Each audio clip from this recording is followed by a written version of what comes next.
Ballon d'or, après le sacre de Rodri, une surprise de taille émerge. Rodri, élu meilleur joueur de la saison par France Football ce lundi, a exprimé sa surprise face à cette distinction.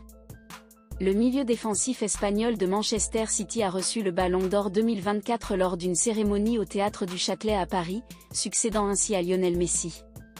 Avec ce titre, il rejoint le cercle restreint des Espagnols ayant remporté cette prestigieuse récompense, aux côtés d'Alfredo Di Stefano, 1957 et 1959, et de Luis Suarez, 1960. Sa saison exceptionnelle, couronnée par un 4e titre consécutif en Premier League avec les Ski Bleus et une victoire à l'Euro avec l'Espagne cet été, a fait de lui une référence mondiale à son poste. Cependant, Rodri a été agréablement surpris par son élection. C'est un immense cadeau, a-t-il déclaré.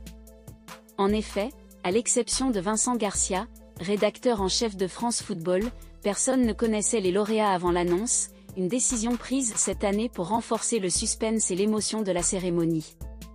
Rodri a ainsi appris son sacre en même temps que le public. Quand ils ont prononcé mon nom, je n'avais aucune information. On ne m'avait rien dit, rien communiqué. J'étais là comme n'importe qui. Cela signifie énormément pour moi. Je ne peux que profiter de ce moment, c'est extrêmement gratifiant, a-t-il confié au micro de la chaîne L'Équipe.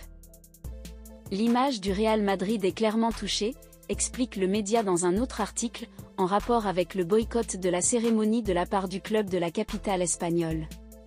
Dans un autre papier, le média indique que « Rodri est un gagnant juste », comme l'aurait été Vinicius si son comportement était exemplaire.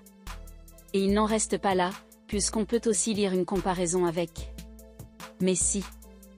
Lionel Messi a donné une leçon que Vinicius n'a pas apprise, en rapport au fait que l'Argentin allait quand même à la cérémonie même lorsqu'il perdait. Sur sa une, Mundo Deportivo titre « Une autre humiliation », avec des photos de Rodri, d'Etana Bonmati et de Lamine Yamal, laissant clairement entendre que le Barça est le gagnant de ce Ballon d'or, après avoir déjà ridiculisé les Madrilènes lors du Classico. Lamine et Etana sont les leaders de la fête culée à Paris et Rodri écrit l'histoire face au fiasco du Real Madrid, rajoute le média. Une autre défaite cruelle pour le Real Madrid. Le Barça a encore balayé son grand rival, cette fois en dehors du terrain, lit-on dans un autre article du journal. Vous l'aurez compris, c'est jour de fête à Barcelone.